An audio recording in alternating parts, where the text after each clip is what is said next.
다 죽여버린다. 이란 혁명수비대가 한국 선원 38명을 볼모로 잡았습니다. 호르무즈 해협이 발칵 뒤집혔습니다. 미사일 고속정 열척이 포위망을 좁혀왔습니다. 전 세계는 한국이 그 먼 중동 바다에서 대체 뭘 할 수 있겠냐며 코웃음을 쳤습니다.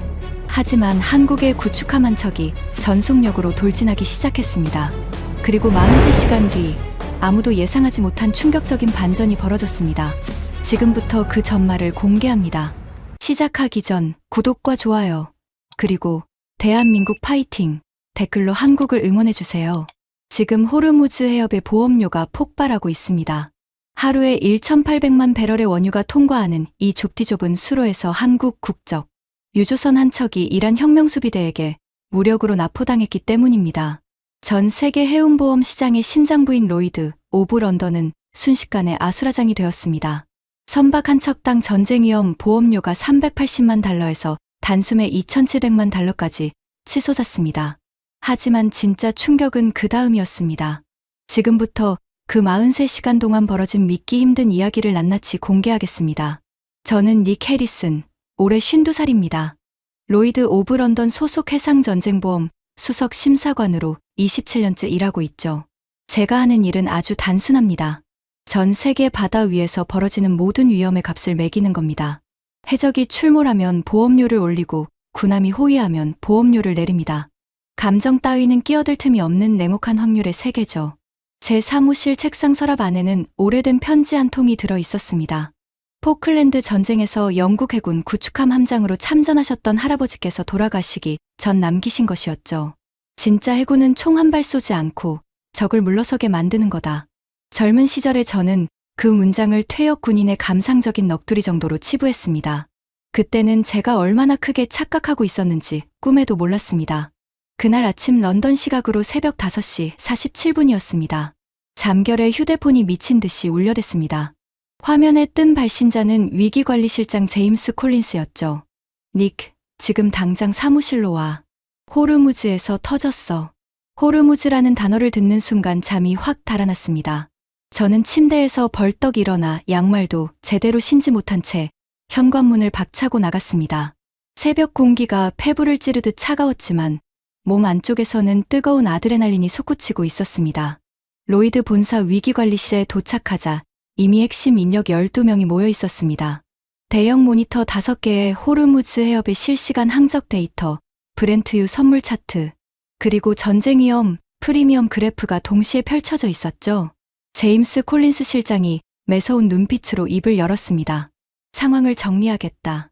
현지 시각 새벽 3시 20분. 한국 국적 유조선 오션 브레이브호가 호르무즈 해협 국제항로에서 이란 혁명수비대 IRGC 해군 소속 무장보트에 의해 강제 납포되었다. 적재량 42,000톤급 원유 운반선이다. 저는 즉시 계산기를 두드리기 시작했습니다. 42,000톤급이면 원유 적재량만 약 3억 달러어치입니다.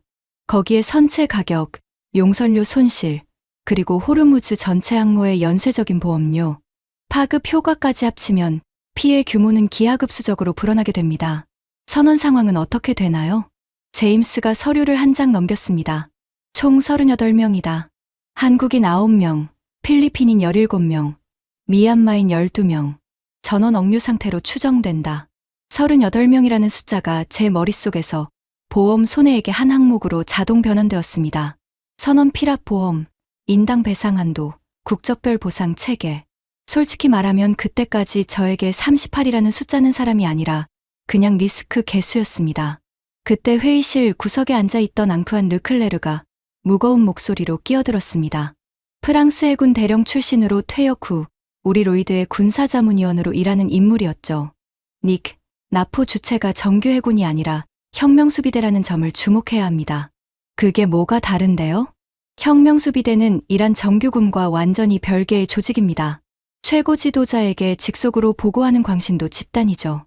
정치적 야망과 이념적 광기가 결합된 협상 따위는 안중에도 없는 자들입니다. 제임스가 팔짱을 끼며 물었습니다. 한국 측 대응은 어떻게 될 것 같나? 저는 어깨를 으쓱해 보였습니다. 외교부에서 유감 성명 발표하고 미국한테 도와달라고 전화하겠죠. 한국이 이 먼 중동 바다에서 독자적으로 할 수 있는 건 아무것도 없습니다. 보험 리스크 모델에 한국 해군은 변수로 넣을 가치도 없어요. 피오나 맥그리거가 노트북에서 고개를 들며 말했습니다. 스코틀랜드 출신의 해양 리스크 분석가로 이제 겨우 경력 5년 차인 제 후배였죠. 닉 선배, 한국 해군이 아덴만에 구축함을 상시 배치하고 있다는 건 알고 계시죠? 알고 있어. 소말리아 해적 쫓아다니는 초계 임무잖아. 호르무즈하고는 차원이 다른 이야기야. 피오나. 피오나는 입을 다물었지만 뭔가 더 말하고 싶은 표정이 역력했습니다. 앙투안이 에스프레소 잔을 내려놓으며 나직이 중얼거렸습니다. 닉, 당신은 한국 해군을 너무 모르는 것 같군요. 그 말이 묘하게 신경을 긁었지만 저는 무시하고 모니터로 시선을 돌렸습니다. 지금 중요한 건 감상이 아니라 숫자였으니까요. 오전 7시 추가 정보가 쏟아지기 시작했습니다. 나포 주체의 정체가 구체적으로 확인되었습니다. 이란 혁명수비대 IRGC 해군 호르무즈 해역사령부 소속 현장 지휘관은 레자 호세이니 준장. 그 이름 옆에 붙은 경력 요약을 읽는 순간 등줄기가 서늘해졌습니다. 레자 호세이니. 나이 55세. 혁명수비대 내에서도 가장 극단적인 강경파의 핵심 인물. 과거 페르시아만에서 외국 상선 세척을 납포한 전력이 있으며 납포한 선원들을 국적별로 분리 수용해 독방에 가두는 잔혹한 수법으로 악명이 높았습니다. 그가 과거에 했던 발언 기록이 화면에 떴습니다. 외국 선원들은 위대한 혁명의 도구다. 덤비는 나라가 있으면 선원들부터 바다에 던진다. 제임스가 이를 악물며 내뱉었습니다. 미치광이 아닌가. 앙투안이 고개를 저으며 대답했습니다. 미치광이가 아닙니다. 철저하게 계산하는 잔인한 전략가죠. 선원들을 인간 방패로 써먹으면 어떤 나라도 함부로 군사행동을 못한다는 걸 정확히 알고 있는 겁니다. 오전 8시 억류된 선원 38명의 상세 신상 파일이 도착했습니다. 저는 습관적으로 서류를 펼쳤습니다. 한국인 9명, 김태호, 57세, 선장. 승선 경력만 30년이었습니다. 바다 위에서 인생의 절반 이상을 보낸 사람이었죠. 장세원, 43세, 기관장. 두 아이의 아버지. 박민수, 26세, 갑바다에 나온 신입 항해사. 경력란에는 고작 8개월이라고 적혀 있었습니다. 필리핀인 17명, 미얀마인 12명. 각자의 이름, 나이, 고향, 가족 관계가 빼곡히 적힌 서류를 넘기는 순간 저도 모르게 손끝이 멈췄습니다. 평소라면 이 서류는 그저 보험 배상 한도를 계산하기 위한 데이터에 불과했습니다. 하지만 26살 박민수라는 이름 옆에 적힌 비상 연락처가 눈에 꽂혔습니다. 어머니 박순자. 전화번호 하나. 그게 전부였습니다. 8개월 전 처음으로 먼 바다에 나간 26살 청년이 지금 이란 혁명수비대의 소나기에 갇혀 있다는 현실이 갑자기 목구멍을 틀어막았습니다. 하지만 저는 곧바로 그 감정을 억눌렀습니다. 감정은 보험료를 계산하는데 방해만 될 뿐이니까요. 오전 9시 전 세계에서 반응이 쏟아지기 시작했습니다. 필리핀 정부가 자국민 17명의 즉각적인 영사 접견을 요구하는 강경 성명을 발표했습니다. 미얀마 외교부 역시 자국 선원 12명의 안전 보장을 촉구하고 나섰죠. 하지만 한국 정부의 반응은 의외로 조용했습니다. 외교부 대변인이 짧은 우려 표명을 한 것이 전부였습니다. 제임스가 코웃음을 쳤습니다. 역시나 한국은 성명서 한 장이 최선이야. 결국 미국 제호함대한테 매달리겠지. 회의실에 있던 분석관들이 가볍게 웃음을 터뜨렸습니다. 바로 그때 피오나가 조심스럽게 손을 들었습니다. 저기 한 가지 이상한 게 있는데요. 뭔데? 항적 로그 시스템을 확인해 봤는데요. 한국 해군 아덴만 파견 함정 하나가 있어요. RKS 왕건이라는 구축함인데 현재 아덴만 북부 해역에서 순찰 임무 중입니다. 호르무즈까지 거리는 대략 1,400km 정도 됩니다. 그래서 그게 뭐 어쨌다는 거야? 혹시 저 군함이 올라오지 않을까 해서요. 저는 피식 웃어버렸습니다. 피오나, 1,400km야. 한국 구축함이 전속력으로 달려도 14시간은 걸려. 그 먼 거리를 단독으로 미군 지원도 없이 미사일을 장전한 혁명수비대 한복판으로 뛰어든다고? 말이 되는 소리를 해. 피오나는 입술을 꾹 깨물며 고개를 숙였습니다. 앙투안이 커피잔을 만지작거리며 나직이 말했습니다. 닉, 한 가지만 기억해 두십시오. 진짜로 무서운 함대는 요란하게 위협하는 쪽이 아닙니다. 아무 말 없이 조용히 닻을 올리는 쪽이죠. 또 그 알쏭달쏭한 소리. 저는 앙투안의 말을 흘려들으며 모니터에 집중했습니다. 오전 10시, 레자 호세이니의 잔혹함이 본격적으로 드러나기 시작했습니다. 미국 국가안보국 NSA가 감청한 혁명수비대 내부 통신이 영국 정보기관 GCHQ를 경유해 우리 로이드 군사자문 채널로 흘러들어왔습니다. 레자의 명령이었습니다. 선원 38명을 국적별로 완전히 분리하라. 한국인은 독방에 넣어라. 필리핀인과 미얀마인은 따로 격리 수용한다. 서로의 안부를 절대 모르게 차단해라.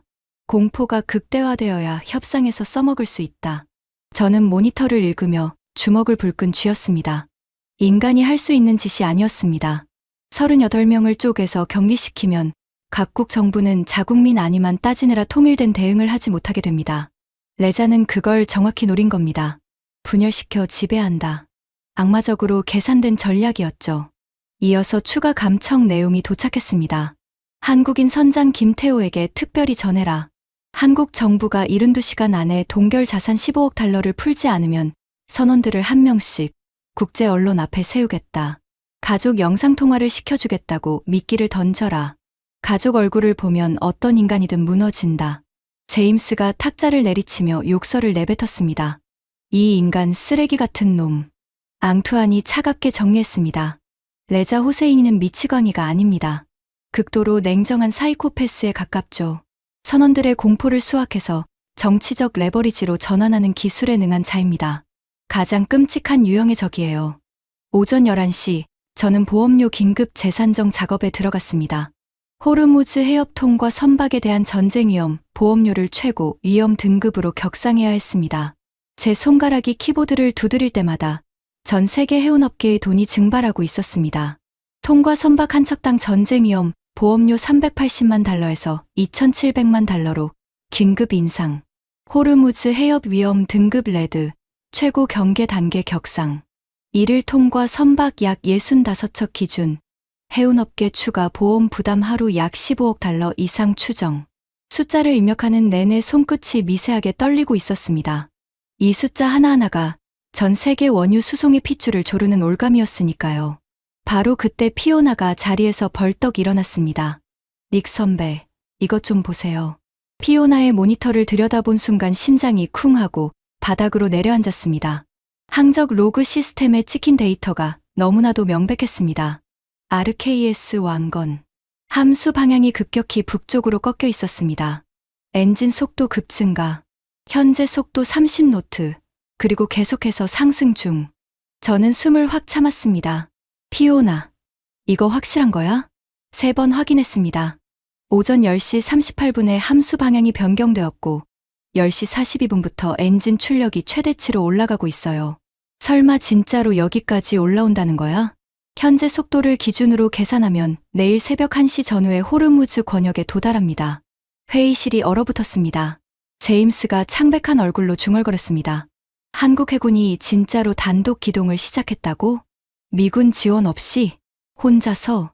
저는 다시 한번 데이터를 확인했습니다. 미 해군 제호함대 소속 함정과의 합류 징후는 전혀 없었습니다. 한국의 구축함은 완전히 혼자였습니다. 1,400km 떨어진 화약고를 향해 전속력으로 질주하는 단 한 척의 군함. 앙투안이 자리에서 천천히 일어나며 말했습니다. 그의 눈빛이 형광등 아래에서도 번뜩이고 있었습니다. 시작되었군요. 도대체 뭐가 시작됐다는 겁니까? 지금부터 벌어질 일을 한치의 오차도 없이 추적하십시오. 닉, 당신이 보험업계에서 27년간 쌓아온 모든 상식이 송두리째 뒤집힐 겁니다. 저는 앙투안의 과장된 경고를 코웃음치며 무시했습니다. 한국 해군의 구축함 한 척이 대체 뭘 할 수 있겠어? 미사일을 잔뜩 실은 혁명수비대 고속정 무리 한가운데로 덩치 큰 표적판을 자진해서 갖다 바치는 꼴 아닌가? 하지만 책상 서랍 안에 잠들어 있던 할아버지의 오래된 편지가 불현듯 머릿속을 스치고 지나갔습니다. 진짜 해군은 총 한 발 쏘지 않고 적을 물러서게 만드는 거다.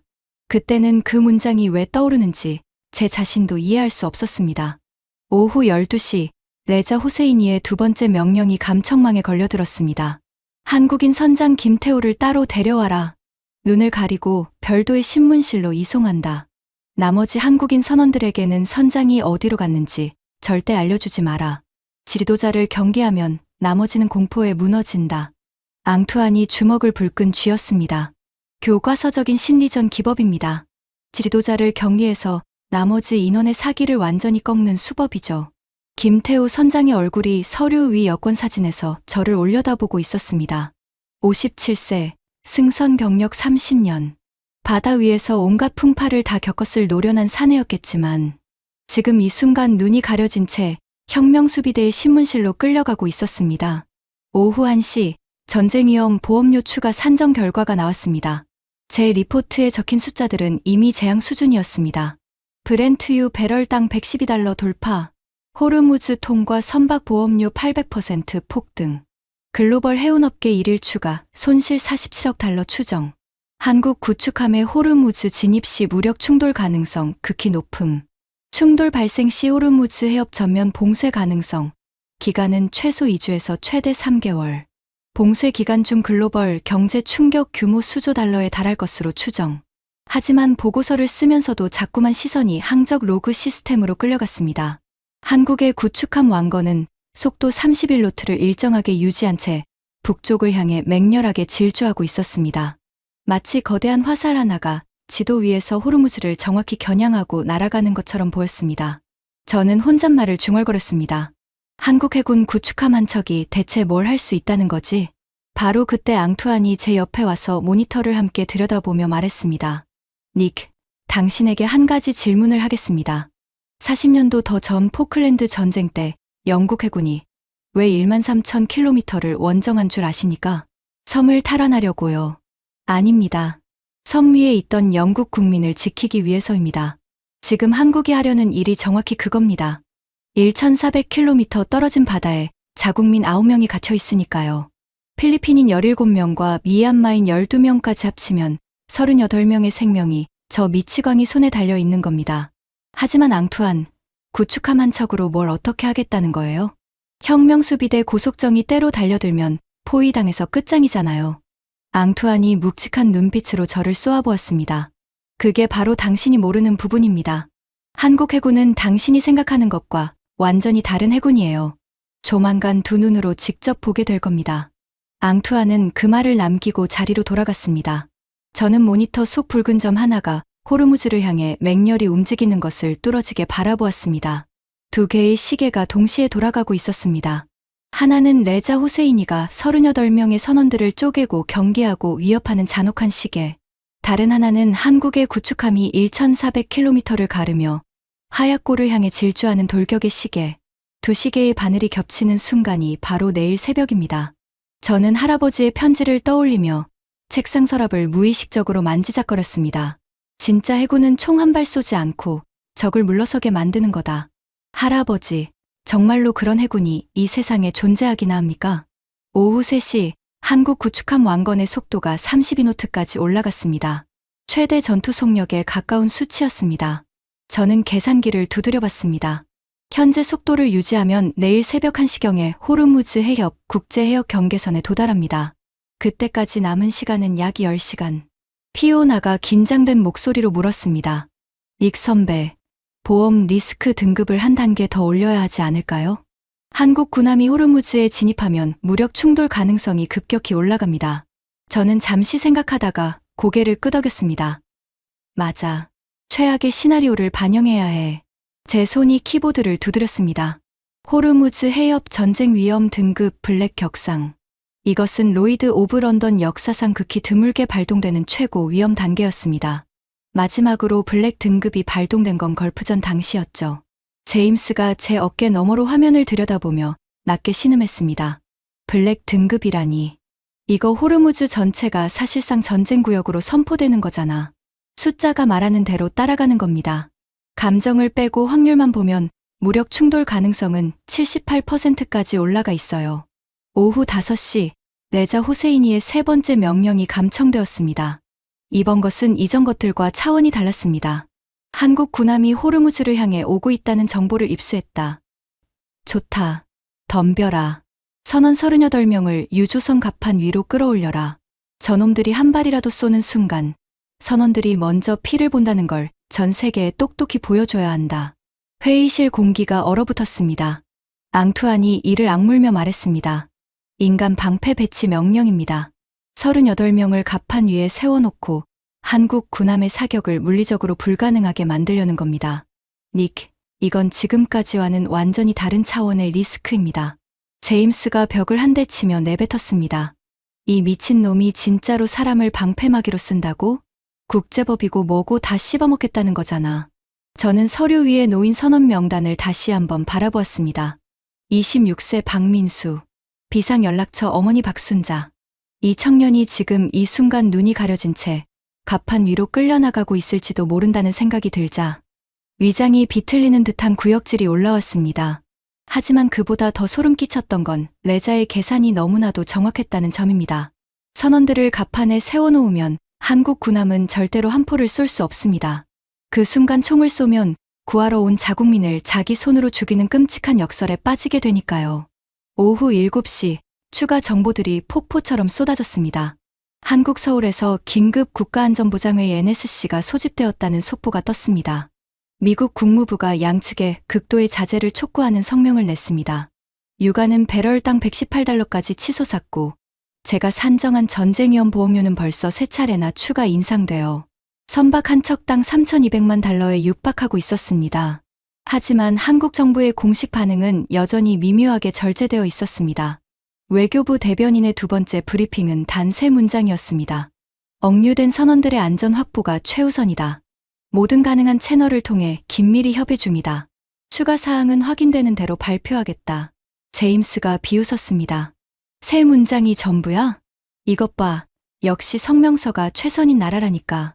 하지만 앙투아는 정반대의 표정을 짓고 있었습니다. 입꼬리가 미세하게 올라가 있었습니다. 닉, 당신 한국 정부의 저 짧은 성명이 무엇을 의미하는지 아십니까? 외교적 무능을 의미하는 거 아닙니까? 정반대입니다. 말을 아끼는 건 이미 행동을 개시했다는 뜻이에요. 요란하게 떠들 필요가 없을 만큼 모든 준비가 완료되었다는 의미입니다. 진짜 무서운 건 사자가 포효하는 순간이 아니라 소리 없이 사냥감을 향해 낮게 엎드리는 순간이죠. 저는 앙투안의 말을 반쯤만 믿으며 다시 항적 로그를 확인했습니다. 완건, 속도 32노트, 호르무즈까지 남은 거리 약 680km, 도착 예정 시각 새벽 1시 전후, 변함없이 한치의 흔들림도 없이 직선으로 질주하고 있었습니다. 오후 9시 레자 후세이니가 또다시 잔혹함의 수위를 한 단계 끌어올렸습니다. 감청된 내용에 따르면 격리 수용된 한국인 선원 9명 중 가장 어린 박민수, 항해사에게 특별한 협박이 가해졌습니다. 너희 어머니 전화번호를 알고 있다. 한국 정부가 말을 듣지 않으면 내 어머니에게 직접 전화를 걸겠다. 아들이 이란 바다 한가운데서 어떤 꼴을 당하고 있는지 실시간으로 들려줄 거야.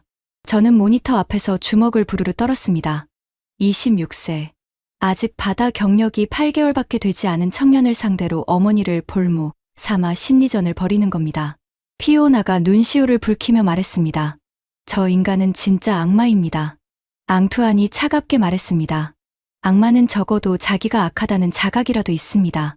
레자 호세이니는 자신이 위대한 혁명의 전사라고 진심으로 믿고 있어요. 그게 더 무서운 겁니다. 자정이 넘었습니다. 런던 시각으로 새벽. 사무실에 남아있는 사람은 저, 피오나, 앙투안, 그리고 제임스 실장뿐이었습니다. 나머지 직원들은 교대 근무를 위해 퇴근했죠. 항적 로그의 붉은 점이 호르무즈 해협의 입구까지 거의 다가와 있었습니다. 현재 속도 32노트, 호르무즈 국제해역 경계선까지 남은 거리 약 90km. 도착 예상 시각 새벽 1시 30분. 그리고 반대편에서는 이란 혁명수비대의 고속정 편대가 요격 대기 위치로 이동하고 있었습니다. 감청된 정보에 따르면 반다르 아바스 해군 기지에서 미사일 탑재 고속정 8척이 출동했습니다. 시속 45노트 이상의 초고속 기동으로 호르무즈 국제해역을 향해 돌진하고 있었죠. 저는 2개의 항적 데이터를 하나의 화면에 겹쳐서 띄웠습니다. 한쪽에서는 5,500톤의 거대한 구축함이 북쪽으로 맹렬히 올라오고 있었습니다. 다른 한쪽에서는 85톤짜리 고속정 8척이 서쪽으로 죽일 듯이 달려가고 있었습니다. 두 무리가 만나는 지점은 호르무즈 해협 한가운데였습니다. 피오나가 떨리는 목소리로 말했습니다. 예상 조우 시각은 새벽 2시 전후입니다. 제임스가 괴로운 듯 얼굴을 두 손으로 쓸어내렸습니다. 이거 진짜로 한바탕 붙겠는 건가? 닉, 실제 교전이 벌어지면 어떻게 되는 거야? 호르무즈 해협이 전면 봉쇄됩니다. 하루 1,800만 배럴의 원유 수송이 완전히 끊기는 겁니다. 브렌트유는 배럴당 $150를 가볍게 돌파할 것이고 전쟁 위험 보험료는 측정 불능 상태에 빠집니다. 글로벌 경제 충격은 수조 달러 규모를 넘길 거예요. 하지만 닉, 그것보다 더 끔찍한 건 따로 있잖아. 저는 고개를 끄덕였습니다. 38명의 선원입니다. 교전이 시작되는 순간 레자는 그들을 인간 방패로 쓸 겁니다. 국적별로 쪼개서 분산 배치하고 최악의 경우에는 바다에 던질 수도 있습니다. 새벽 1시 30분 시스템 경보가 울렸습니다. RKS 왕건, 호르무즈 해협 국제 해역 경계선 진입 완료. 화면 속 붉은 점 하나가 마침내 경계선을 넘어섰습니다. 한국의 구축함이 호르무즈 해협의 심장부로 진입한 겁니다. 저는 헉하고 숨을 참았습니다. 이제 진짜 돌이킬 수 없는 강을 건넜습니다. 앙투안이 시계를 확인하며 낮게 말했습니다. 30분 후면 만납니다. 새벽 2시 군사위성 실시간 영상이 업데이트되었습니다. 화면 속에 왕건의 거대한 선체가 나타났습니다.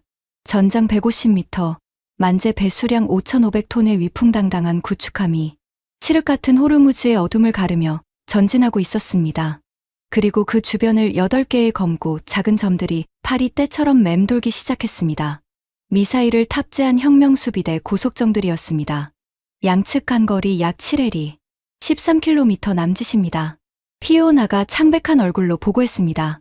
적 고속정 8척이 왕건을 중심으로 포위 대형을 짜고 있습니다. 속도는 40노트 이상, 맹렬하게 거리를 좁혀오고 있어요. 미 해군 비밀 감청 채널을 통해 현장의 무선 교신이 포착되기 시작했습니다. 미확인 전투함정. 이곳은 위대한 이란 혁명수비대가 통제하는 작전 수역이다. 지금 즉시 기동 방향을 변경하고 이 해역에서 퇴각하라. 여기는 대한민국 해군 소속 군함이다. 이곳은 국제법에 의해 항행의 자유가 완벽히 보장되는 국제공해상이다. 우리는 불법적으로 억류된 다국적 선원 38명의 생명과 안전을 직접 확인하기 위해 이곳에 왔다. 이것은 최종 경고다. 30분 안에 이 수역을 떠나지 않으면 즉각적인 군사적 조치를 취하겠다. 우리는 정당한 국제법적 근거에 의해 이 해역에 진입했으며 단 1인치도 물러서지 않을 것이다. 무선 교신이 거칠게 끊어졌습니다. 제임스가 넋 나간 듯 중얼거렸습니다. 한국 군함이 진짜로 안 물러선다고? 저 미사일 고속정들 한가운데서 앙투안이 고개를 끄덕이며 말했습니다. 물러서지 않을 겁니다. 처음부터 물러설 생각이었다면 1,400km를 전속력으로 달려오지 않았겠죠. 새벽 2시 20분 포위망이 급격히 조여들었습니다. 고속정 8척이 사방에서 왕건을 에워싸며 거리를 좁혀왔습니다. 7해리에서 5해리로, 5해리에서 3해리로, 3해리는 약 5.5km. 대함 미사일을 발사하면 피할 새도 없이 직격하는 절대적 유효 사거리였습니다. 피오나가 비명에 가까운 목소리로 보고했습니다. 적 고속정들이 전방위 포위망을 형성했습니다. 거리 3해리, 계속 좁혀지는 중입니다. 바로 그때 왕건의 함교에서 내려진 명령이 감청되었습니다. 전부 각 함포 및 근접 방어, 무기 체계의 실전 대기 태세로 전환하라. 단, 본관의 명령이 떨어지기 전까지 선제 발포는 절대 금한다. 절대 금한다. 저는 그 세 글자를 되뇌며 경악했습니다. 사방에서 미사일을 장전한 고속정들이 달려들고 있는데 쏘지 말라는 명령이라니. 이건 인내심이 아니라 자살행위에 가깝지 않습니까? 앙투안이 고개를 저었습니다. 아닙니다. 저것이 바로 극한의 절제입니다. 먼저 쏘는 순간 모든 것이 끝나요. 38명의 선원은 즉시 인간 방패가 되고 호르무즈는 불바다가 됩니다. 한국 해군은 그걸 정확히 알고 있는 겁니다. 총을 쏠 수 있는 능력을 완벽히 갖추되 절대 먼저 방아쇠를 당기지 않는다. 이게 얼마나 어려운 일인지 당신은 상상도 못할 겁니다. 새벽 2시 40분 포위망이 이에리까지 좁혀졌습니다. 약 3.7km. 육안으로 서로의 함포가 어디를 겨누고 있는지 확인할 수 있는 치명적 거리였습니다. 바로 그때 피오나가 외쳤습니다. 닉 선배, 이거 보세요. 한국 해군 구축함 왕건에 대한 상세 이력이에요.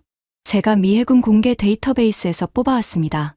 피오나가 화면에 띄운 정보를 읽는 순간 제 두 눈이 휘둥그레졌습니다. RKS 왕건, DDH-978점. 만재 배수량 5,500톤급 헬기 탑재형 구축함. 대한민국 해군 특수임무단 청해부대, 아덴만, 파병 이력 16년. 소말리아 해역 무장해적 세력과의 실제 화력, 교전 및 선박 탈환 작전 7회 성공. 예멘 내전 당시 교전 지역 한복판을 관통하며 자국민 및 외국인 연합 철수 작전 수행. 호르무즈 해협 고위험군 상선 호송 임무 3회 완수. 탑승 승조원 320명. 그중 실전 교전 경험 보유자 비율 82%. 현재 승선 중인 UDT 특수전단 대원 24명 전원 아덴만, 실전 투입 경력 보유. 현 지휘관 박진혁 대령. 청해부대 파병만 5회. 저는 의자 등받이에 털썩 기대며 숨을 내쉬었습니다. 이 구축함은 제가 생각했던 그런 함정이 아니었습니다. 16년간 세계에서 가장 위험한 바다를 돌아다니며 실전을 치르고 또 치른 뼛속까지 전투로 단련된 노련한 전사였습니다. 소말리아 해적 쫓아다니는 수준이라고 비웃었던 제 자신이 부끄러워졌습니다. 피오나, 이 정보 왜 진작 안 보여줬어? 보여드렸잖아요. 선배가 안 들으셨죠? 피오나의 말에 아무런 반박도 할 수 없었습니다. 앙투안이 팔짱을 끼며 물었습니다. 이제 좀 보이십니까, 닉? 당신이 보험 리스크 모델에 넣을 가치도 없다고 했던 그 해군의 진짜 정체가. 저는 말없이 고개를 끄덕였습니다. 하지만 한 가지 의문이 풀리지 않았습니다. 아무리 실전 경험이 풍부하다 해도 구축함 한 척으로 미사일 고속정 8척의 포위를 어떻게 버틴다는 겁니까? 바로 그 답이 눈앞에서 펼쳐지기 시작했습니다. 새벽 3시 왕건의 비행 갑판 위에서 거대한 기계 덩어리가 움직이기 시작했습니다. 함재 헬리콥터, 대잠수함 작전용으로 개발되었지만 정찰 및 경무장 타격에도 운용되는 슈퍼링스 기종이었습니다. 커다란 메인 로터가 공기를 찢으며 회전하기 시작했고 국횡음과 함께 갑판을 박차고 하늘로 솟아올랐습니다. 비행 고도는 놀랍도록 낮았습니다. 수면에서 불과 80m 남짓. 고속정들의 머리 위를 위협적으로 맴돌기 시작한 겁니다. 감청된 혁명수비대 교신이 들려왔습니다. 그 망할 헬기를 당장 착륙시켜라. 우리 작전 공역을 침범하는 행위다. 우리 항공기는 국제해역상공에서 정당한 정찰 임무를 수행 중이다. 헬기에 대한 어떠한 적대 행위도 대한민국을 향한 전면적인 도발로 간주하겠다. 제임스가 경악하며 물었습니다. 저 미친 상황에서 헬기까지 띄운다고? 앙투안이 설명했습니다. 입체적 억지력 전개입니다. 해상에서는 구축함의 한 포가, 공중에서는 헬기가 고속정들의 정수리를 내리찍을 수 있다는 메시지를 시각적으로 각인시키는 겁니다. 3차원 포위를 역으로 당하고 있다는 공포를 심어주는 전술이죠. 새벽 3시 15분, 레자 호세이니의 진짜 광기가 터졌습니다. 고속정 한 척이 미친 듯이 속도를 높여 왕건의 함수 쪽으로 맹렬하게 돌진하기 시작했습니다. 거리가 순식간에 좁혀졌습니다. 2해리, 1.5해리, 1해리. 1해리는 1.85km. 센터 전체에 최고 등급 경보음이 찢어질 듯 울려 퍼졌습니다. 적 고속정 한 척, 왕건 함수 방향으로 초고속 접근 중입니다. 현재 거리 1500m, 계속 좁혀지고 있어요. 저는 자리에서 벌떡 일어났습니다. 심장이 갈비뼈를 부수려는 것처럼 미친 듯이 쿵쾅거렸습니다. 감청된 왕건 함교 내부 교신이 들려왔습니다. 함장님, 적 고속정 한 척이 좌연 전방에서 초고속으로 돌진해오고 있습니다. 현재 거리 1200m, 좌연 전방 함포 즉각 정조준. 다시 한번 명령한다. 선제 발포는 절대 대기하라. 1000m, 800m. 저는 두 손으로 책상 모서리를 움켜쥐었습니다. 손마디가 하얗게 질려 있었습니다. 이건 테스트였습니다. 레자가 한국 군함이 진짜로 방아쇠를 당길 배짱이 있는지 목숨을 걸고 찔러본 겁니다. 700m, 650m. 왕건의 좌연에 장착된 한 포가 돌진해오는 고속정의 조타시를 정확히 겨누고 있었습니다. 하지만 방아쇠는 당기지 않았습니다. 바로 그 순간이었습니다. 650m를 남겨둔 지점에서 고속정의 스크루가 역회전하며 하얀 포마를 튀겼습니다. 굉음을 내며 전진을 멈추었습니다. 10초, 20초, 30초. 영원처럼 느껴지는 정적이 흐른 뒤 고속정이 아주 천천히 함수를 돌려 후진하기 시작했습니다. 제임스가 다리에 힘이 풀린 듯 의자에 주저앉았습니다. 세상에, 이게 대체 무슨 미친 상황이야. 앙투안이 차분하지만 분명한 목소리로 말했습니다. 한국 해군이 증명한 겁니다. 우리는 언제든 너희를 제거할 능력이 있다. 하지만 절대 먼저 총을 쏘지 않는다. 너희가 선을 넘지 않는 한. 저는 서랍 속 할아버지의 편지를 떠올렸습니다. 진짜 해군은 총 한 발 쏘지 않고 적을 물러서게 만드는 거다. 방금 전 눈앞에서 벌어진 일이 바로 그것이었습니다. 650m. 인류가 만든 어떤 대함 미사일도 피할 수 없는 자살거리에서 발포하지 않은 채 적을 물러서게 만든 겁니다. 하지만 안도감은 오래가지 않았습니다. 새벽 3시 30분, 왕건의 비행 갑판 위에서 새로운 움직임이 포착되었습니다.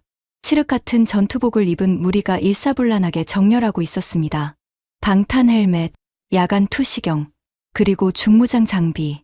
대한민국 해군 특수전단 UDT 대원들이었습니다. 피오나가 숨을 죽이며 말했습니다.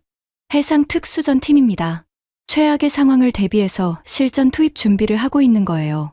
최악의 상황이라면 선원 38명을 강제로 구출해내기 위한 돌입 작전이요. 화면 속 UDT 대원들은 갑판에 도열한 채 묵묵히 시커먼 바다만 응시하고 있었습니다. 그들은 총구를 겨누지 않았습니다. 그저 그곳에 말없이 서 있을 뿐이었죠. 하지만 그 무언의 존재감 자체가 섬뜩한 위협이었습니다. 우리가 원한다면 언제든 뛰어들 수 있다. 국민이 위험에 처하면 이 바다가 지옥이라도 뚫고 들어간다. 앙투안이 나직이 말했습니다. 저건 허세가 아닙니다. 아덴만에서 16년간 실전을 치른 진짜 배기들이에요. 저들이 갑판에 선 모습을 보여주는 것 자체가 레자에게 보내는 마지막 경고입니다. 새벽 4시, 제 머리를 완전히 뒤흔드는 정보가 날아왔습니다. 지금까지 저는 한국이 오직 군사력만으로 이 위기에 대응하고 있다고 생각했습니다. 구축함 들이밀고, 헬기 띄우고, UDT 올려놓고, 전형적인 무력 시위라고만 판단했죠. 하지만 완전히 틀렸습니다. GCHQ 채널을 통해 도착한 최신 정보는 이것이었습니다. 한국 외교부 차관급 인사, 오만 외무장관과 긴급 핫라인 통화 실시, 동시에 카타르 왕실 외교 특사와 최고위급 접촉 진행 중, 스위스 보호이익 대표부를 통한 이란 측 간접 채널 가동 정황 포착, 최우선 의제 억류 선원 38명의 생명 및 안전 확인 절차. 저는 모니터를 2번, 3번 다시 읽었습니다. 한국이 무장 구축함을 들이밀면서 동시에 3개의 외교 채널을 가동하고 있었습니다. 한 손에는 칼을 들고 다른 한 손으로는 상대가 체면을 지키며 물러설 수 있는 비상구를 만들고 있었던 겁니다. 앙투안, 이건 대체 무슨 전략입니까? 앙투안이 조용히 미소 지었습니다. 투트랙입니다. 군사적 억지력으로 상대의 멱살을 틀어주고 외교적 채널로는 상대가 명분을 챙기며 빠져나갈 황금 사다리를 뚝딱뚝딱 조립하는 겁니다. 양손잡이 전략이에요. 이건 영국도 쉽게 하지 못하는 고도의 기술입니다. 하지만 레자 같은 광신도한테 외교가 통할까요? 레자한테 직접 통하는 게 아닙니다. 레자의 윗선에 통하는 거예요. 이란 혁명수비대 최고사령부는 레자보다 훨씬 현실적이에요. 체면을 세워줄 출구만 있으면 미친 개를 줄에 묶어둘 수 있습니다. 저는 떨리는 손으로 보고서를 대폭 수정했습니다. 한국 정부 투트랙 전략 가동 확인. 군사적 억지력과 마후 외교 협상을 동시에 진행 중. 최종 목표는 무력 충돌을 통한 승리가 아닌 선원 38명의 무사 안전 확보로 강력히 추정됨. 이건 단순한 무력 시위가 아니다. 철저하게 계산되고 완벽하게 설계된 최고 수준의 전략적 기동이다. 새벽 5시, 레자가 최후의 발악을 시작했습니다. 감청된 명령이었습니다. 고속정 2척을 추가로 보내라. 반다르 아바스에서 즉시 출항시켜. 저 한국 군함을 완전히 질식시킬 때까지 포위망을 조여야 한다. 추가 고속정 2척 긴급 출항. 기존 8척의 증원 2척. 합쳐서 총 10척. 제임스가 이를 갈며 내뱉었습니다. 10척이라고? 저 미치광이는 사태를 진정시킬 생각이 아예 없는 거야. 하지만 앙투안이 고개를 저었습니다. 오히려 좋은 신호입니다. 레자가 병력을 더 투입한다는 건 지금 상태가 불안하다는 뜻이에요. 자신이 우위에 있다고 확신하면 굳이 추가 전력을 부르지 않습니다. 한국 구축함이 예상보다 훨씬 강하다는 걸 레자도 느끼고 있는 겁니다. 새벽 5시 30분. 레자의 잔혹함은 멈출 줄을 몰랐습니다. 예인선을 준비하라. 나포한 유조선을 반다르 아바스 군사항만으로 끌고 들어간다. 선원들은 육상시설로 이송해서 국적별로 완전히 분산 수용한다. 제임스가 탁자를 내리쳤습니다. 이건 뭘 노리는 거야? 저는 이를 악물며 대답했습니다. 판을 완전히 뒤엎으려는 겁니다. 지금 공해상에서는 왕건이 길목을 막고 버티고 있잖아요. 하지만 유조선을 이란영의 깊숙한 군사 항만으로 끌고 들어가면 게임의 규칙이 완전히 달라집니다. 그 안에서는 어떤 나라의 군함도 들어갈 수 없거든요. 들어가는 순간 전면전 선포가 되니까요. 그럼 38명은 어떻게 되는 거야? 국적별로 뿔뿔이 흩어져서 강압신문을 받게 됩니다. 인간 방패의 가치가 기하급수적으로 올라가는 거죠. 한 명씩 따로 협박하고 한 명씩 따로 영상을 찍어서 각국 정부를 분열시킵니다. 빼내려면 몇 년이 걸릴 수도 있어요. 피오나가 참았던 눈물을 닦으며 물었습니다. 왕건은 지금 뭘 하고 있어요? 저는 항적 로그를 확인했습니다. 미동도 하지 않고 있었습니다.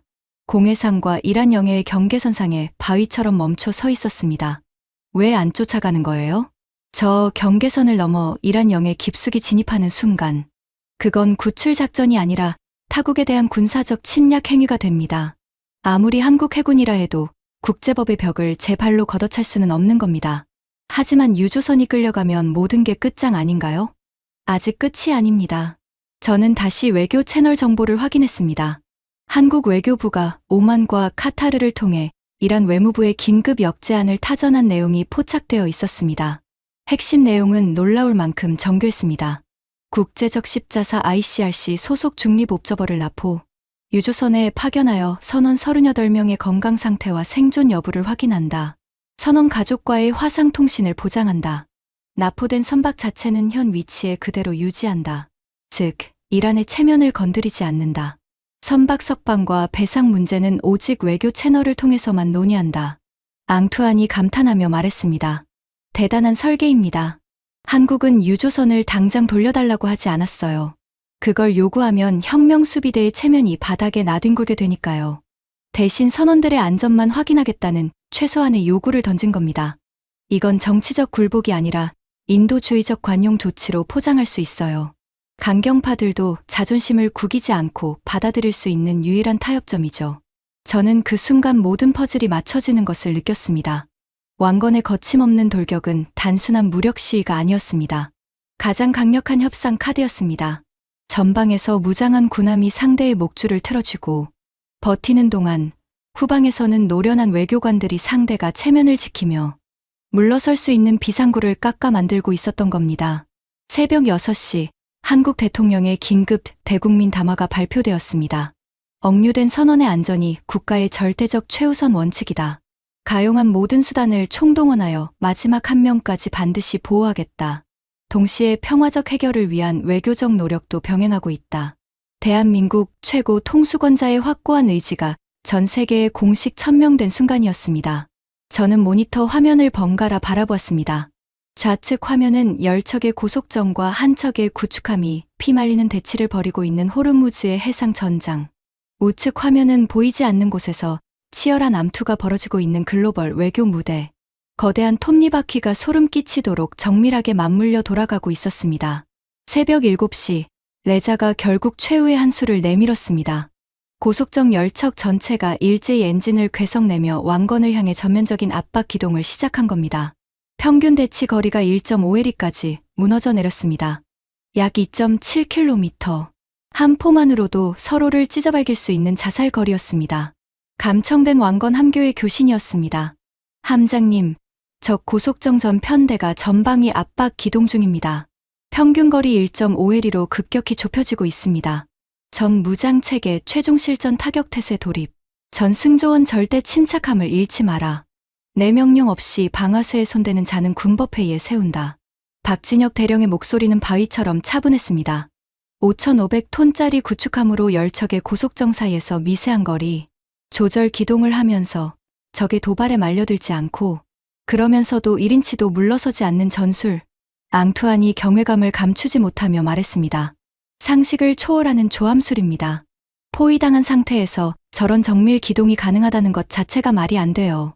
실전 경험 없이는 절대로 나올 수 없는 기술입니다. 새벽 8시, 레자가 마지막 도박을 걸었습니다. 고속정 한 척이 AIS 선박 자동식 별장치의 신호를 고의로 차단한 뒤 레이더 화면에서 완전히 사라져버렸습니다. AIS 스푸핑 기만 전술이었습니다. 적함이 자신의 식별 신호를 꺼버리고 엉뚱한 가짜 좌표를 레이더에 쏘아보내는 고도의 기만술. 3분 뒤 사라졌던 고속정의 신호가 갑자기 부활했습니다. 하지만 그 위치가 끔찍했습니다. 왕건의 좌연 측면 불과 400m. 센터 전체에 최고 등급 경보음이 다시 울렸습니다. 적 고속정 좌연 초근접 거리에서 기습 출현. 현재 거리 400m. 직접 충돌 코스입니다. 400m, 200m. 더 이상 미사일이 필요 없는 거리였습니다. 백길이 부딪히면 그 자체로 전멸입니다.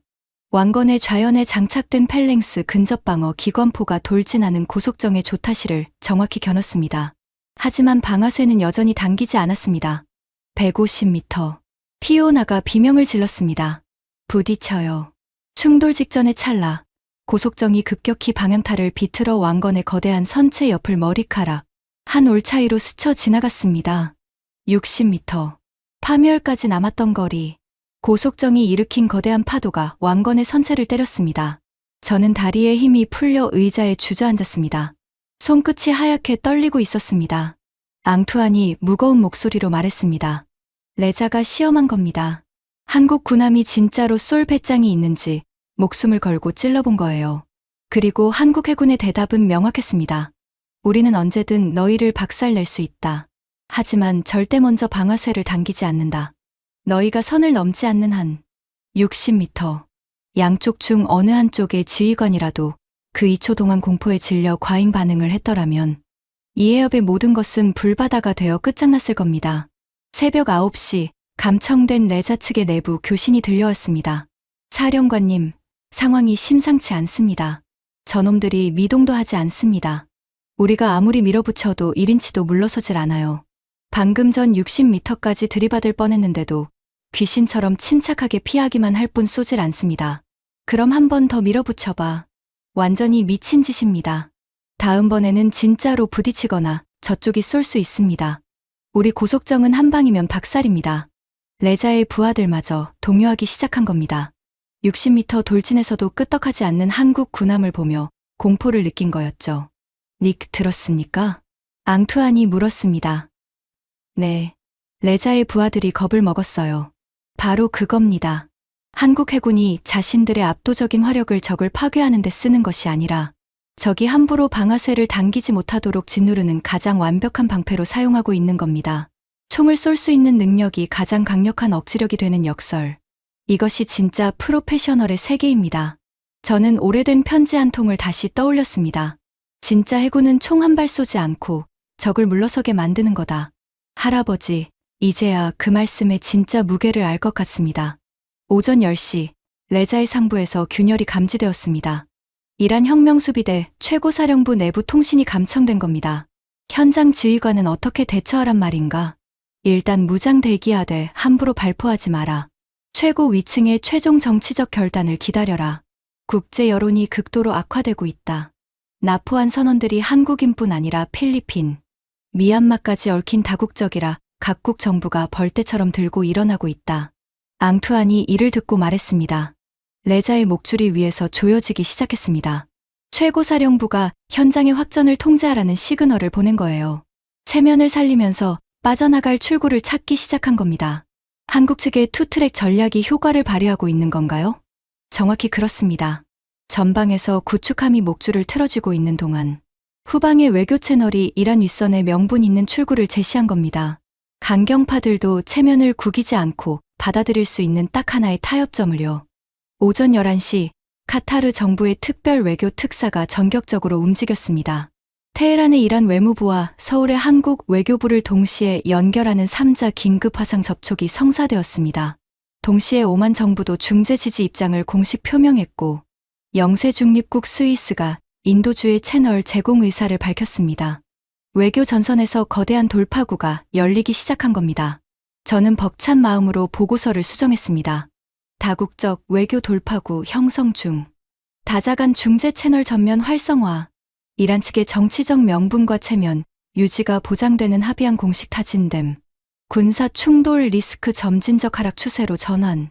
하지만 이 글을 쓰면서도 가슴 한구석에서는 불안이 꿈틀거리고 있었습니다. 레자 호세이니. 저 잔혹한 사이코패스가 윗선의 통제에 순순히 따를까요? 아니면 마지막 발악으로 모든 것을 불태워버릴까요? 호르무즈의 바다 한가운데서 10척의 고속정과 한 척의 구축함이 여전히 피 말리는 대치를 이어가고 있었습니다. 총성은 없었습니다. 하지만 보이지 않는 곳에서 벌어지는 외교전의 포화는 그 어느 때보다 치열하게 불타오르고 있었습니다. 오후 12시 중재안의 최종 합의 텍스트가 도착했습니다. 카타르 정부 특별 외교 특사가 테헤란과 서울을 동시에 연결하는 3자 채널을 통해 양측에 공식 타전한 내용이었습니다. 조항 1 스위스 국적의 국제적 십자사 ICRC 중립옵저버 대표단을 납포. 유조선 오션 브레이브호에 즉각 파견한다. 조항 2 억류 선원 38명, 전원에 대한 중립적 건강 검진을 실시하고 본국 가족과의 화상통신을 전면 허용한다. 조항 3 납포된 선박 자체는 이란 측의 체면을 고려하여 현 해상 위치에 그대로 유지한다. 조항 4 선박 석방 및 배상 관련 후속 논의는 군사적 개입 없이 오직 외교 채널만을 통해 진행한다. 저는 한 조항 한 조항을 읽으며 감탄을 금할 수 없었습니다. 양쪽의 체면과 명분을 기가 막히게 절충해낸 외교 예술의 극치였습니다. 한국 측은 선원의 안전이라는 핵심 목표를 관철했고 이란 측은 선박 억류라는 정치적 성과를 유지할 수 있었습니다. 하지만 가장 중요한 문제가 남아 있었습니다. 과연 레자 후세이니가 이 합의안에 순순히 따를 것인가? 오후 1시 이란 혁명수비대 최고사령부에서 현장으로 하달된 지시가 감청되었습니다. 현장 전 고속정 편대는 교전 대기 태세를 해제하고 질서 있게 단계적 철수를 준비하라. 저는 숨을 확 참았습니다. 제임스가 의자에서 벌떡 일어났습니다. 단계적 철수 준비라고? 진짜로 이란 강경파가 물러서는 거야? 하지만 저는 차마 기뻐할 수가 없었습니다. 가슴속 어딘가에서 불길한 직감이 경고등을 미친 듯이 울리고 있었거든요. 감청 내용을 다시 한번 꼼꼼히 읽었습니다. 현장 부대 단계적 철수 준비. 단, 철수 명령의 최종 발동은 조건부로 유보한다. 조건부 유보. 이건 철수가 아니었습니다. 철수를 빌미로 시간을 버는 겁니다. 피오나, 예인선 움직임을 확인해봐. 피오나가 항적 로그를 뒤지더니 창백한 얼굴로 돌아왔습니다. 예인선이 움직이고 있어요. 오션 브레이브호를 향해 접근 중입니다. 현재 거리 3km. 레자가 철수 명령을 핑계 삼아 시간을 벌면서 유조선을 이란 군사 항만으로 끌고 들어가려는 겁니다. 합의안이 발효되기 전에 기정사실을 만들어버리겠다는 최후의 발악이었습니다. 앙투안이 주먹을 불끈 쥐었습니다. 끝까지 악랄하군요. 저는 즉시 워싱턴과 서울의 반응을 추적했습니다. 한국 외교부에서 전 세계를 향해 긴급 규탄 성명이 발표되었습니다. 나포 선박의 강제 항만 이동 및 선원에 대한 강압적 분리 신문 시도는 국제법 위반으로 간주한다. 호르무즈 현장의 해상 전력은 전면 유지한다. 38명 선원의 안전 확보를 위한 모든 물리적 준비 태세를 완료했다. 동시에 한국 국방부 장관이 현장 지휘관에게 교전 규칙의 엄격한 재확인 지시를 하달했습니다.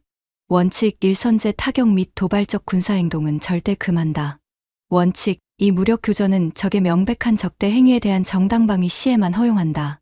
원칙 3 억류된 선원들의 생명에 직접적인 위협이 가해질 경우 상부 보고 없이 현장 지휘관의 판단으로 즉각적이고 전면적인 타격 대응을 허가한다.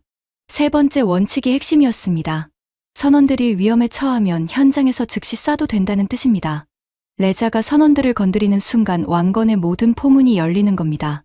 오후 2시 호르무즈 현장의 상황이 극적으로 뒤바뀌기 시작했습니다. 항적 로그를 확인하던 피오나가 소리쳤습니다.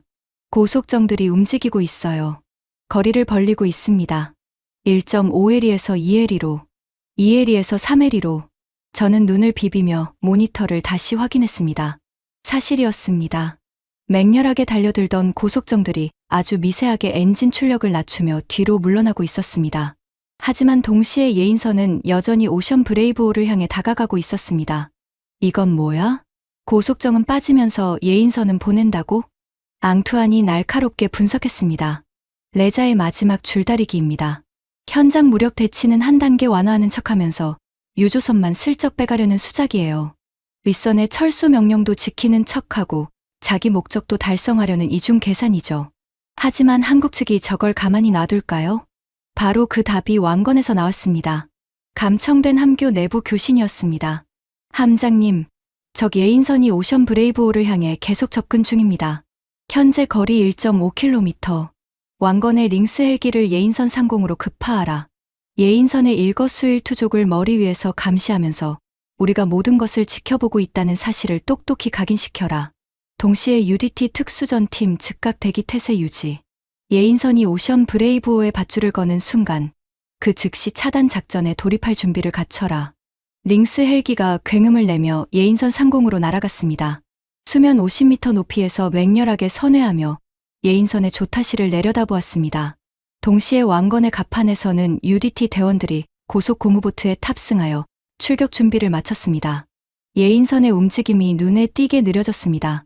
그리고 10분 뒤 예인선은 오션 브레이브호로부터 2km 거리에서 완전히 정지했습니다. 밧줄을 걸지 못한 겁니다. 머리 위에서 헬기가 내리찍고 있고 바다 위에서는 무장한 특수부대원들이 고무보트에 올라타 대기하고 있는 상황에서 감히 손을 뻗지 못한 겁니다. 앙투안이 고개를 끄덕이며 말했습니다. 왕건이 막아냈습니다. 유조선의 강제 이동을 물리적으로 저지한 겁니다. 총 한 발 안 쏘고요. 오후 3시 결정적인 순간이 다가왔습니다.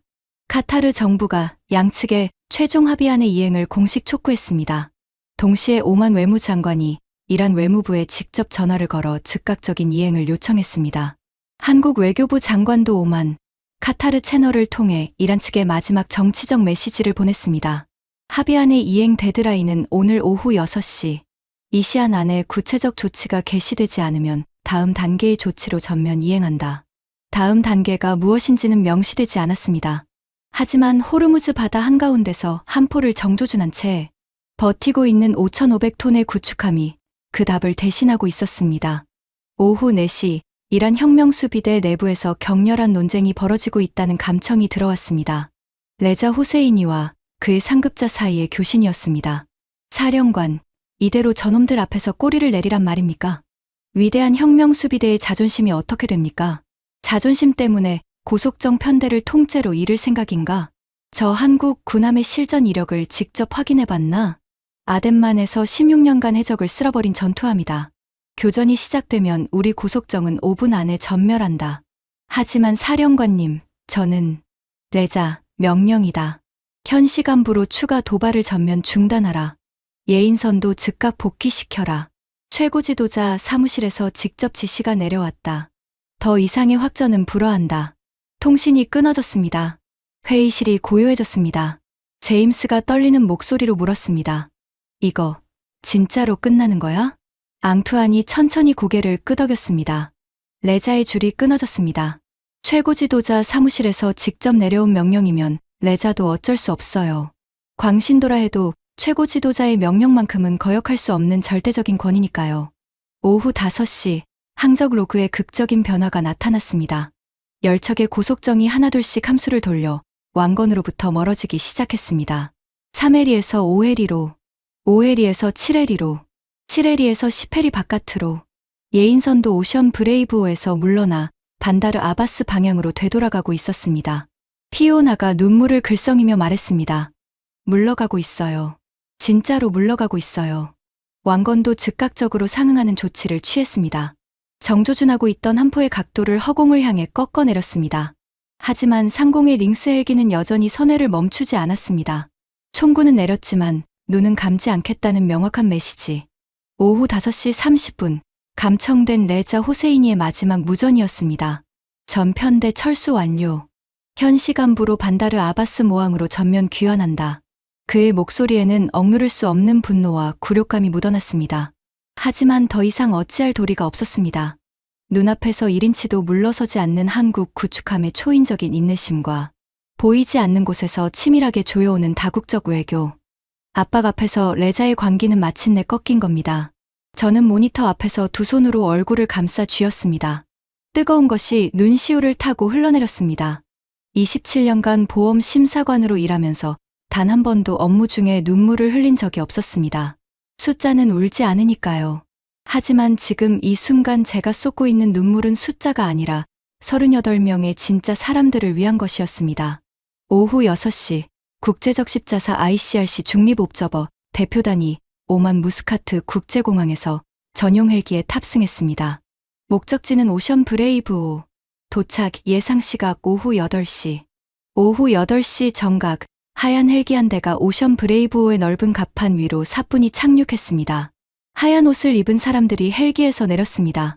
국제적 십자사 옵저버 팀이었습니다. 로이드 위기관리실 전체가 숨을 죽였습니다. 모두가 모니터 화면만 뚫어지게 바라보고 있었습니다. 오후 9시 국제적 십자사 옵저버 팀의 중간 보고가 타전되었습니다. 납포된 다국적 선원 38명, 전원의 생존이 완벽하게 확인되었습니다. 전반적인 건강 상태는 양호하며 일부 피로가 누적되었으나 심각한 외상이나 부상자는 없습니다. 38명 전원 무사. 저는 다리에 힘이 완전히 풀려 의자 등받이에 깊이 파묻혔습니다. 김태우 선장, 57세, 무사. 장세원 기관장, 43세, 무사. 박민수 항해사, 26세, 무사. 비상연락처 어머니 박순자. 이 순간 그 어머니에게 전화가 갈 겁니다. 아들이 살아있다고, 무사하다고, 곧 집에 돌아온다고. 제임스가 다가와 제 어깨를 묵직하게 두드렸습니다. 닉 해냈어. 끝났어. 저는 말없이 고개를 끄덕였습니다. 눈물이 멈추질 않았습니다. 앙투안이 조용히 다가와 제 앞에 섰습니다.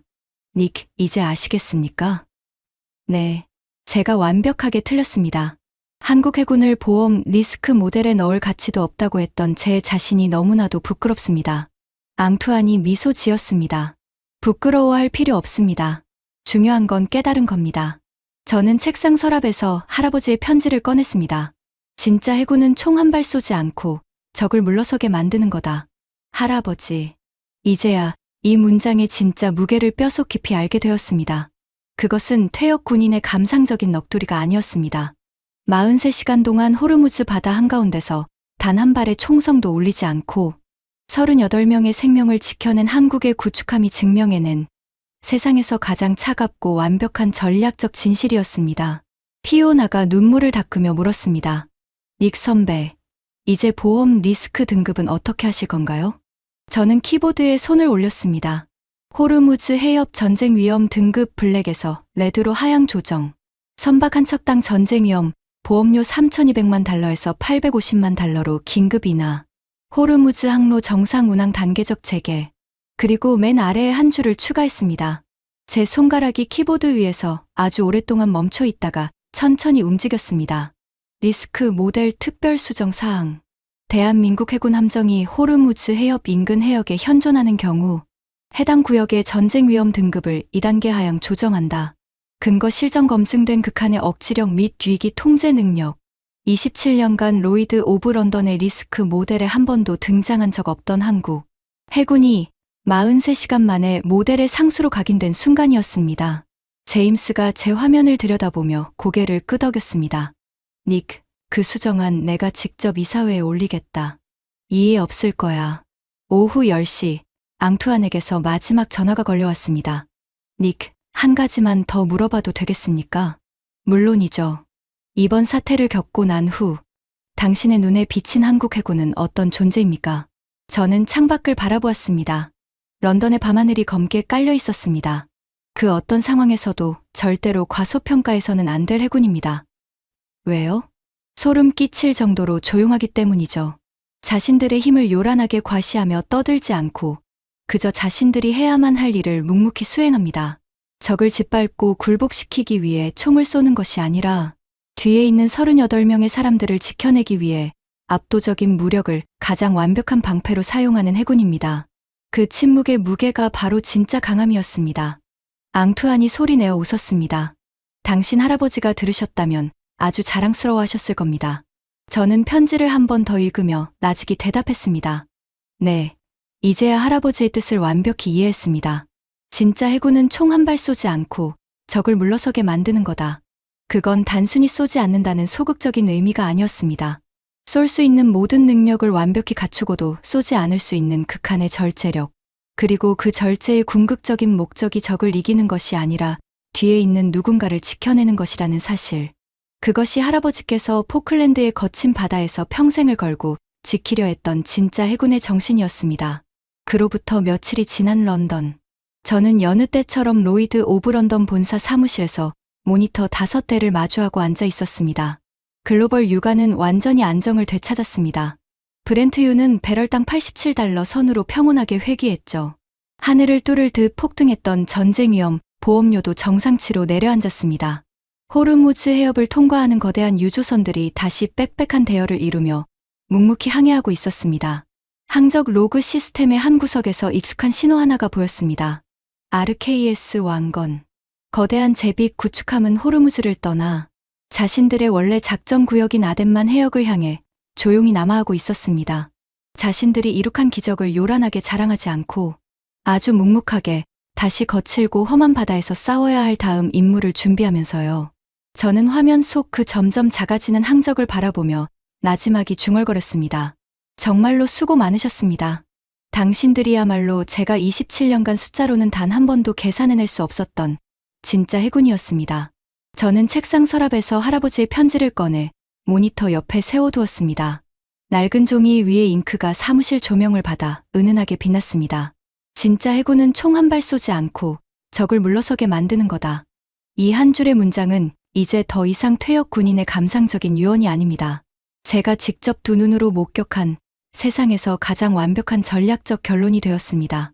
워싱턴의 펜타곤에서, 도쿄의 해상자위대 사령부에서, 베이징의 해군 참모부에서 이 43시간을 연구하기 시작했다는 소식이 들려왔습니다. 총 한 발 쏘지 않고 미사일, 고속정 열척의 포위를 뚫어낸 구축함의 이야기는 전 세계 해군 교범의 새로운 챕터가 될 겁니다. 하지만 저에게 가장 큰 변화는 따로 있었습니다. 이제 모니터에 새로운 비상 경보가 뜰 때마다 저는 가장 먼저 보험료 계산기를 두드리는 대신 이렇게 묻습니다. 지금 그 바다 위에 누가 있는가? 몇 명의 생명이 위험에 처해 있는가? 그들을 지켜낼 해군은 어디에 있는가? 차가운 숫자, 너머에 존재하는 뜨거운 사람들의 목숨. 그것을 보는 눈을 갖게 해준 43시간이었습니다. 지금까지 영국 로이드 오브 런던의 보험 심사관이 목격한 호르무즈 해협 43시간의 충격적인 이야기였습니다. 총 한 발 쏘지 않고 38명의 생명을 지켜낸 대한민국. 해군의 이야기가 더 많은 분들께 전해질 수 있도록 이 영상을 널리 공유해주세요. 침묵하는 강함이 진짜 강함입니다. 구독과 좋아요도 부탁드립니다. 지금까지 감동테라였습니다. 감사합니다.